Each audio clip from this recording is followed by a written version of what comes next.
खुलुमबाय लोगोफोर नोंथांमोननि गेजेराव दिनै बिटिसिनि मोनसे आपडेटनि सायावहाय नोंथांमोननि भिडिअ लाबोनो थिननायखाय आङो दिनै लाबोनो आवगायबाय गोबां मानसिफ्रा आंनाव माने बुंहरदों बा नोंथाङा बिनि सायावहाय माने भिडिअ बानायनो साहस गैया नामा होननानै माने आङो बुस्थुखौनो नुसनाखैमोन ओमफ्राय नै आं दा नुबाय हथात नुबाय लोगो लोगोनो आं दा भिडिअ बानायनो होननानै फैबाय आरोखि एक्चुअलि बाथ्राया जाहैबाय मा थांनाय 3 तारिख जानुवारि खालि 3 तारिख जानुवारि माने खालि मोनसे मावफुं मेलनि गेजेरजोंहाय बिटिसि अनलि फर बे आसाम नङा दै अकल बे बिटिसिल' आरो माने 6 सिडिउल एरियाखौ बेस खालामनानै जोंना दा बिटिसि दादों नालाय दा बे बिटिसि आवहाय बे बिटिसि ओनसोलावहाय दा गरखाफोरखौ नोंथांमोना मिन्थिखागौ गरखा होनबा सोरखौ होनना बुङो दा बिथां माने गरखा माने फोरमानलाइखौ बिथांमोनहा माने नायनानै बेच खालामनानै माने दा बिथांमोननो मोनसे सुबिदाखौ होनाय जाबाय आरोखि बिटिसि गभर्नमेन्टआ माने बिथांमोननि थाखाय लेन्ड एलटमेन्ट एन्ड सेटेलमेन्ट बे सुबिदाखौ बिटिसि ओनसोलाव बिटिसि हालामावहाय बिथांमोना मोननो हासिगोन गरखा सुबुंफ्रा बे बाथ्राखौहाय माने पास खालामना लानाय जाबाय आरोखि दा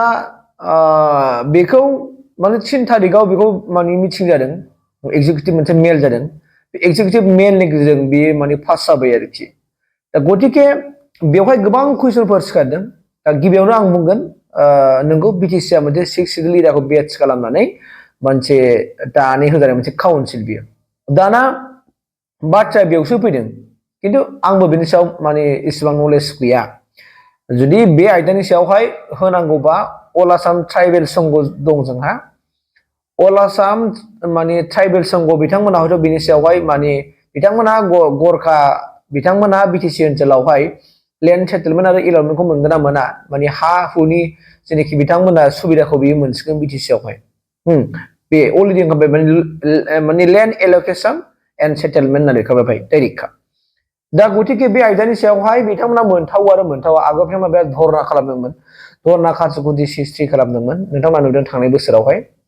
ओमफ्राय दा बिथांमोनखौ पास खालामनाय जाबाय दा ट्राइबेल संघनि दैदेनगिरिफ्रासो बेखौ माने मोजां बाथ्राखौ मिथिगोन बिथांमोना 6 सिडिउल एरियायावहाय सोरबायदि माने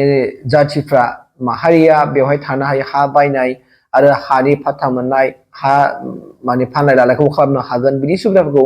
मोनो मोना बिथांमोना मोजां माबा मोनसे माने लेखाखौ बिसोर फरायो नालाय बेनि गेजेरजों बिसोर मोनथिनो हागौ आरोखि ओंखायनो दा गोबां मानसिफ्रा बिनि सायाव दुखु मोननाय फोरमायदों बिथांमोना बोरै मोननो हाथावगौ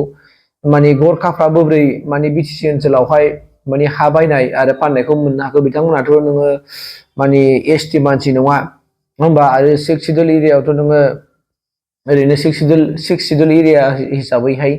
मिन्थिखागौ गोबां मानसिफ्रानो सोरबायदि मानसिया बे 6 सिडिउल एरियायावहाय थानो मोनो हा बायलाय आरो फानलायखौ खालामनो हायो बे बिथिंनि सायावहाय गोबां बाथ्राफोरखौ बुंथिदों दा आं सिगाङावनो बुंखादों आइ एम नट क्लियार आं बे आयदानि सायावहाय मोजाङै माने मिन्थियाखै खिन्थु जेब्लानाखि बेखौ माने अल आसाम ट्राइबेल संघनिफ्राय बिथांमोना बाथ्रा बुंगोन अब्ला जों क्लियार जागोन आरो जनजाति सरासनस्रा मन्चनिफ्राय बिथांमोना जेब्लानाखि बिथांमोना बे बाथ्राखौ बुंगोन अब्ला जों बिनि सायाव जों क्लियार रोखा जों गियानखौ मोनगोन मानोना आंबो फिल खालामदों आरोखि थांनाय 17 बोसोरावथ' नोङो बिपिएफनि समावथ' मोनखायाखै बिथांमोना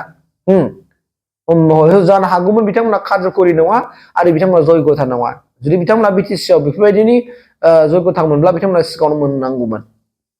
बे मोनसे माने मोनदांथिफ्रा फैदों आरोखि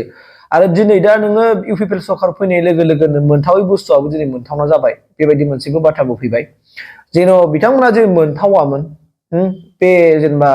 बिथांमोननि गरखानि माने सार्टिफिकेटखौ नायनानै बिथांमोननि फोरमानलाइखौफोरखौ नायनानै जे बिथांमोना जे बिटिसि हालामाव माने हा रानसारनाय मानाय हा राननाय आरो माने राननायनि गेजेरजोंहाय बिथांमोननो बिरनानै होनाय बेहाय जुदि मोनथाव आरो मोनथाव नङामोन बेखौ जों गोदो आवगायखौ जों नायोबा मिथिनो हादों आरोखि नाथाय दा बबे एंगेलजों माब्रै नायबिजिरनानै होदों जों बिनि सायाव डिटेल नङा आं क्लियार नङा मानोना आंनि नेबाय जे बिनि सायावहाय जुदि जेब्लानाखि ट्राइबेल संघनिफ्राय बिथांमोना माने बाथ्रा बुंगोन